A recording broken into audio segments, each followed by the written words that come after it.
Make sure you like, comment, and subscribe. Appreciate it.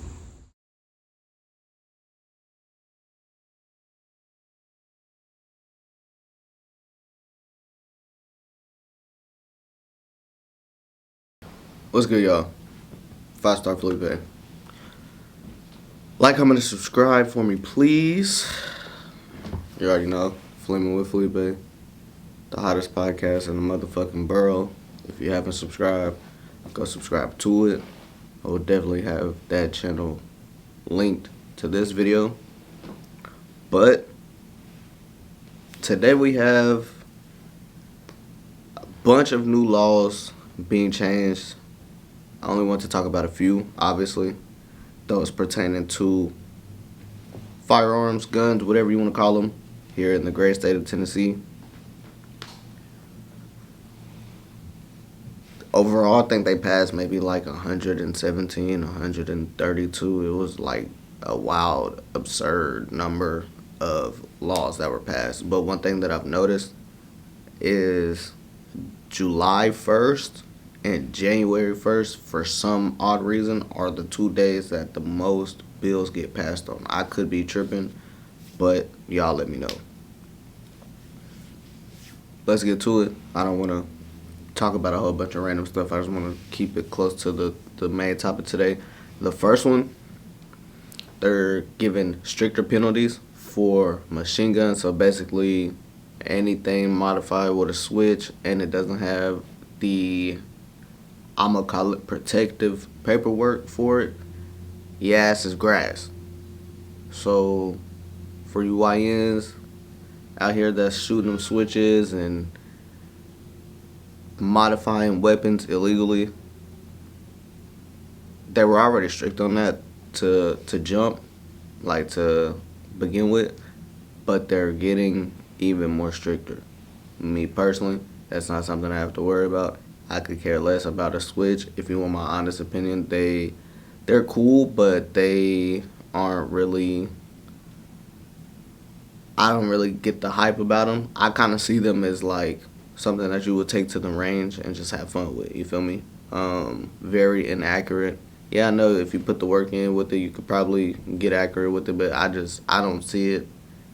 I don't see a switch as something that you could use for a day-to-day basis, for self-defense, for personal defense, for anything other than really causing havoc, if you feel what I'm saying. Now, if you're a person that likes switches, I'm not talking down on switches, but if you don't have the proper paperwork for it, the protective paperwork for it, you're cooked.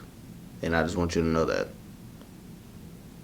This includes the combinations of parts intended to convert a handgun into a fully automatic weapon, felonies related to machine guns like possession, manufacturing, are now classified as Class C felonies.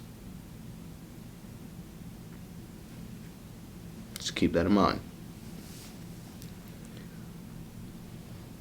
The second one that I want to highlight,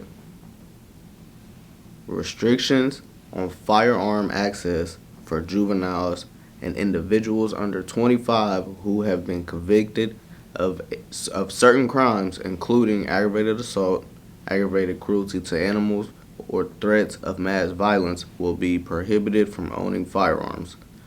So basically, to dumb that down, if you've ever, real or fake, made a threat saying you're going to do anything to a group of people, can't own anything. Your ass is grass, you're going to jail. Any type of aggravated assault to people or aggravated cruelty to animals, you're cooked. Cannot do it. You buy a gun, you're going to jail. Me personally, I think that shouldn't necessarily have an age on it. I think once that kind of process gets figured out and that person is either tried or not, or like has come to the conclusion that they did or did not do any of the aggravated assault, whether it be to the person or to the animal,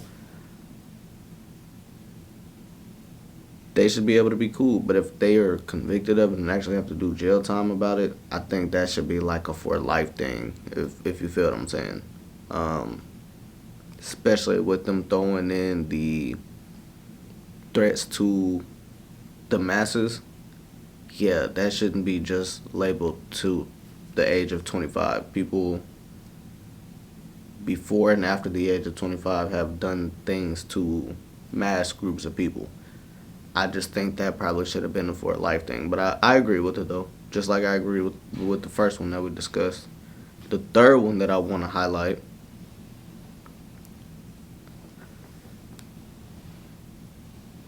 prohibiting the transfer to prohibited people. I'm gonna just keep finishing that.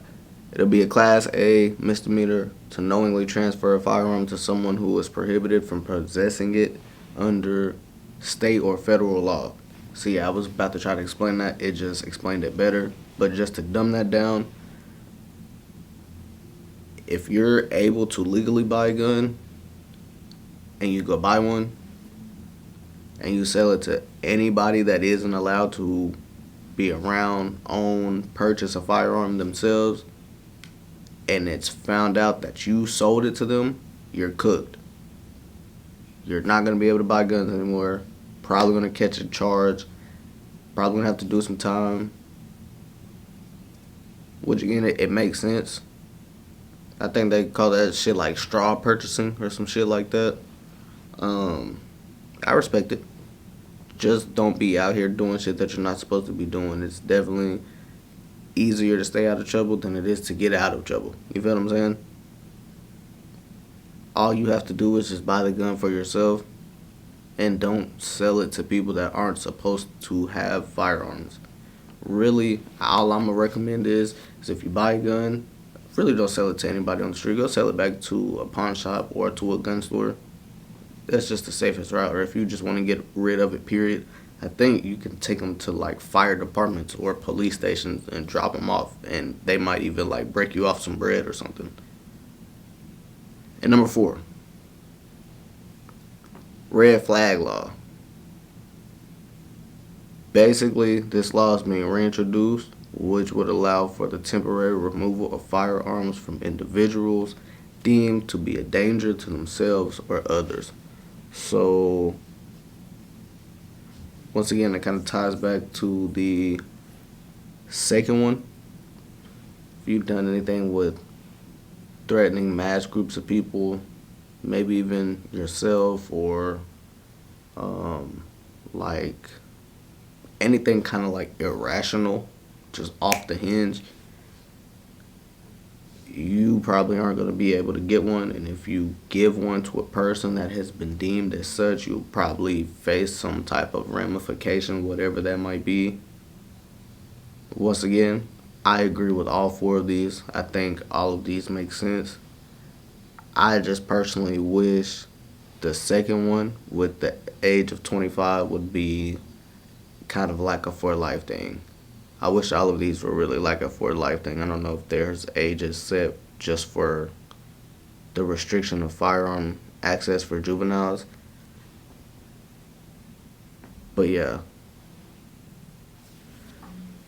if you're a danger to yourself, a danger to the community, and it's documented, you can probably kiss your gun rights goodbye. Hate it for you. Could just try again next time. This is your boy 5-Star Felipe. Make sure if you are carrying a firearm, you're keeping up with your laws. If you travel, you need to keep up with the laws of the state that you travel to or that you might be traveling through, even the country you might be traveling through. Check up with TSA. You never want to get yourself in a situation that you wish you could have just simply avoided. It's your boy 5-Star Felipe. Flaming with Felipe, the hottest podcast in the motherfucking borough. Make sure you go like, make sure you go comment, make sure you go subscribe, make sure you go recommend music reactions. I'll be back at y'all when they update some more laws. I'm going to have another review. Like, comment, and subscribe for me, please. I'm gone.